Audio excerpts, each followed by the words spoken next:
কই শীত? শীত নাই, নো শীত, কোনো শীত নাই। আজকে এই তাপ সঞ্চালন আমরা ল্যাপের তলেও করবো। বাবা আগুন তাপনের অনেক উপকারিতা আছে। উপকারিতা যে একটা কি জানি ছিল, কি জানি মানবিকতা না কি জানি, মানবিকতা মানবিকতা তোর সাথে হচ্ছে না, মানবিকতা মানবিকতা।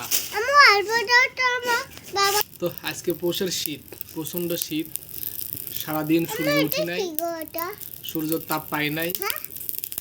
সূর্য যখন থাকে না আসলে বোঝা যায় যে সূর্যটা আমাদের কত উপকার দেয়। সূর্যটা আল্লাহ তাআলা এটাও আমাদের জন্য, আমাদের খেদমতের জন্য, এই পৃথিবীতে আমাদের শরীর, দেহ, মন, অস্তিত্ব টিকে থাকার জন্য সূর্য একটা গুরুত্বপূর্ণ উপাদান। যখন সূর্য ওঠে না বা কিছুদিন যদি সূর্য ডুবে থাকে, তাহলে আমরা বুঝতে পারবো সূর্যের কি উপকারিতা রয়েছে। আল্লাহ তাআলার সৃষ্টির প্রত্যেকটা জিনিসেরই উপকারিতা রয়েছে। এই যে আগুন, এই আগুনেরও উপকারিতা রয়েছে অবশ্যই, এগুলো আল্লাহ তাআলার দেওয়া। আগে